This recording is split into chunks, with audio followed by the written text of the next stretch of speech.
Here we have a clip of Democrat Congressman Ro Khanna on Meet the Press, and he explains that Democrats actually want to fund DHS. And he says that, Democrats are willing to fund DHS as long as they don't have to fund ICE.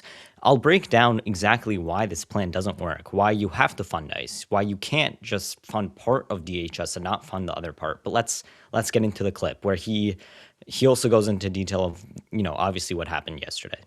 Khanna of California. Congressman Khanna, welcome back to Meet the Press. Thank you for having me. I'm glad you're safe and back to work this morning. Thank you so much, Congressman. That really means a lot. I appreciate it. I do want to start off by getting your reaction to the events that unfolded here overnight in Washington, and everyone's so grateful to the Secret Service for keeping us safe. It was absolutely horrific. I'm so relieved that the president, the first lady, every administration official, and all the guests are safe.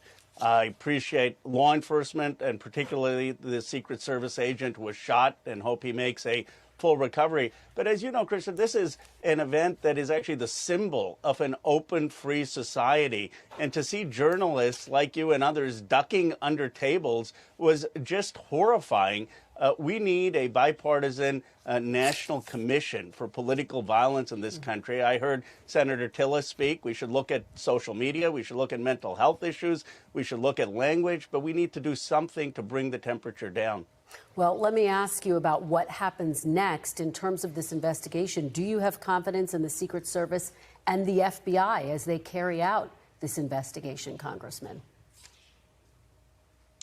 On this issue, I do. I heard Acting Attorney General Blanche. As you know, we've had disagreements on the Epstein files, but I do believe that he's going to do everything to have a thorough investigation. I appreciate what law enforcement did to make sure that the breach was not more than a few feet. We can look at whether there needs to be even more security in the future. I mean, I've gone to those events. It's always struck me as a bit odd that the metal detectors are before the ballroom as opposed to before the hotel. So maybe there will be some things that need to be fixed. But I do believe he will do a thorough job on this. Speaking of the acting attorney general, you heard him just tell me that this should be a wake-up call for Congress to fund DHS. Does Congress need to act in the wake of this incident to fully fund DHS?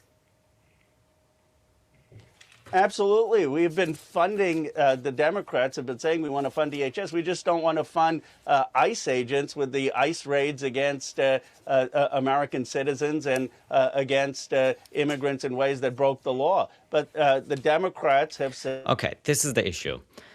You can't partially fund DHS because DHS functions as an agency filled with sub-agencies. We know this, that the DHS has the HSI in it. It has obviously ICE. It has CBP, Customs and Border Patrol. It has FEMA in it.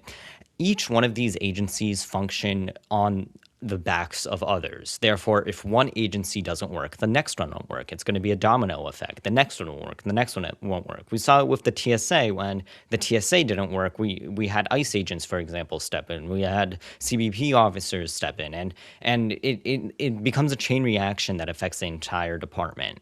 That's why you can't fund part of it and not the other part, because it's going to create the same issue. It's going to create a chain reaction. It's going to be, terrible. Obviously, it's going to be bad, first off, because you should fund ICE. ICE is a necessary agency, but it's also going to be bad because it affects other agencies. So it's just a political move to say that, we'll fund this, but not that. It's a political move to gain more leverage over Republicans, because Democrats know once they partially fund it, they're never going to have to fund ICE again.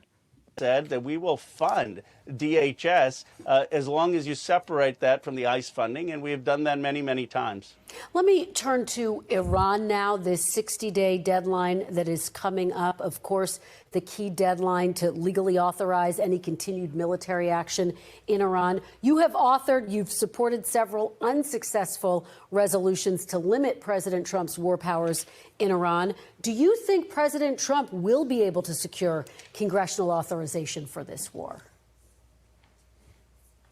No, Christian, let me be clear. We need to end this war.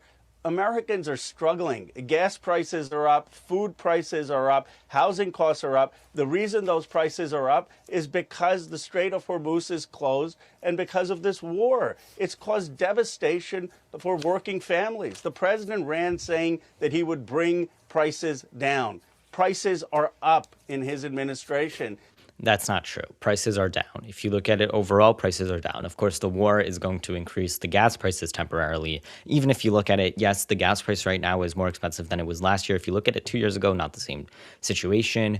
However, what this guy is saying, what Khanna is saying, is that we should allow a regime that hates the West. We should allow a regime that has the number one goal of destroying America as we know it, that is the number one terror sponsor of terror in really the world. We should allow that regime to control an economic stronghold like the Strait of Hormuz. We should allow it. We shouldn't change it.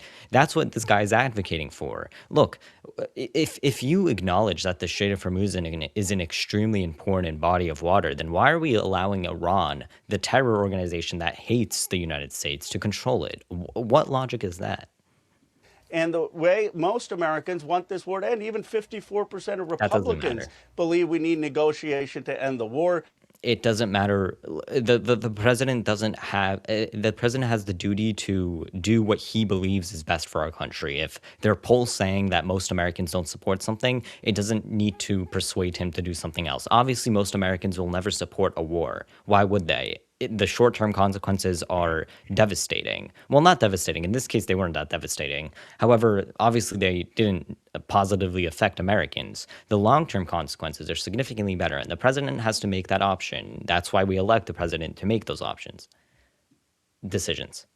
The Pope is saying end the war. Americans agree with the Pope. Is this guy We even need Christian? a negotiated settlement, and this war needs to end Oh, Americans this agree with the Pope, so now America is Christian again? week. But Congressman, let me ask you, if Congress does in fact side with President Trump in that key vote, should that be an end to any legislation trying to block him? Would that effectively tie the commander-in-chief's hands?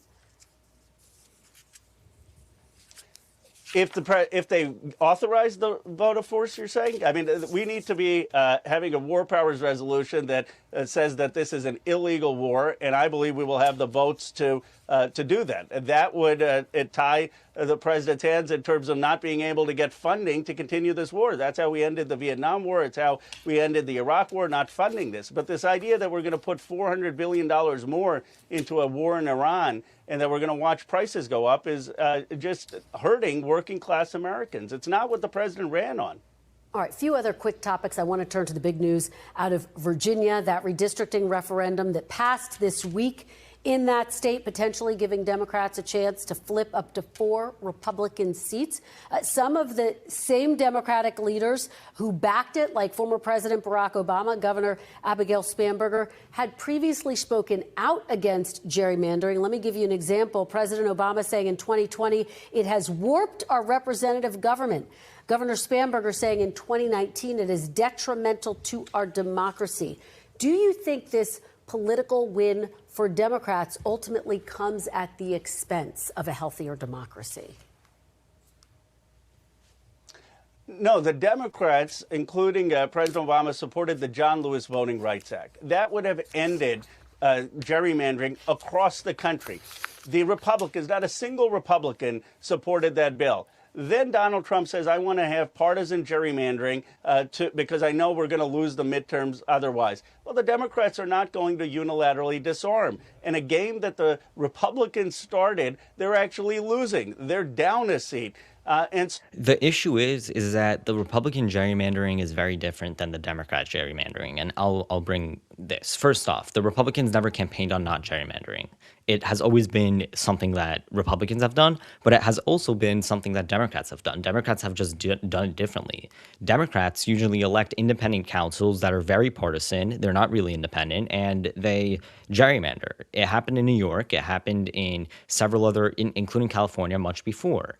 Now, though, Republicans are gerrymandering, obviously, in red states. They're gerrymandering in states that are very red, that aren't really that don't have any chance to change to, Democrat seats. When you gerrymander in a state like Virginia, which is a literal 50-50 split, 50% Republican, 50% Democrat. Sometimes it goes, like in the 2024 election, it goes to Trump. Sometimes it goes to Democrats, like we saw in the last election, in the 2025 election, where Abigail Spanberger won.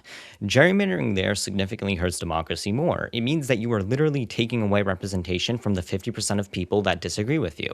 It's going to be just a power grab. That's the difference. That when you gerrymander in a swing state, it is significantly worse than when you when you gerrymander in a red state or a blue state, in a state that isn't a swing state. That's a stronghold for a party.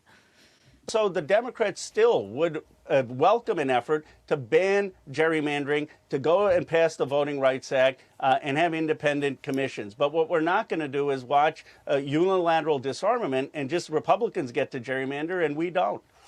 Congressman, finally, let me ask you about the Epstein files. You mentioned that earlier. You told me last time we spoke that you actually wanted King Charles, who's poised to visit the United States, to meet with the Epstein survivors during his upcoming visit. He has said that he will not. What was your reaction to hearing that? What are the implications, do you think?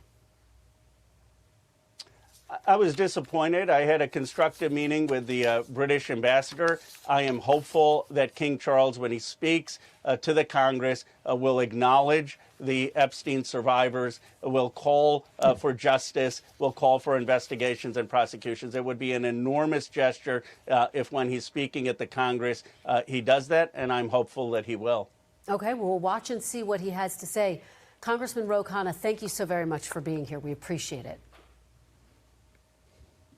Guys, subscribe down below, leave your thoughts on this video, and yeah, thank you for watching. Please support this channel by subscribing though. Again, this has been a very interesting interview with Representative Khanna on Meet the Press, and I still find it a little bit concerning that he is willing to fund only part of ICE, or excuse me, only part of the DHS, and exclude ICE funding even after what we saw yesterday or last night. It's very concerning.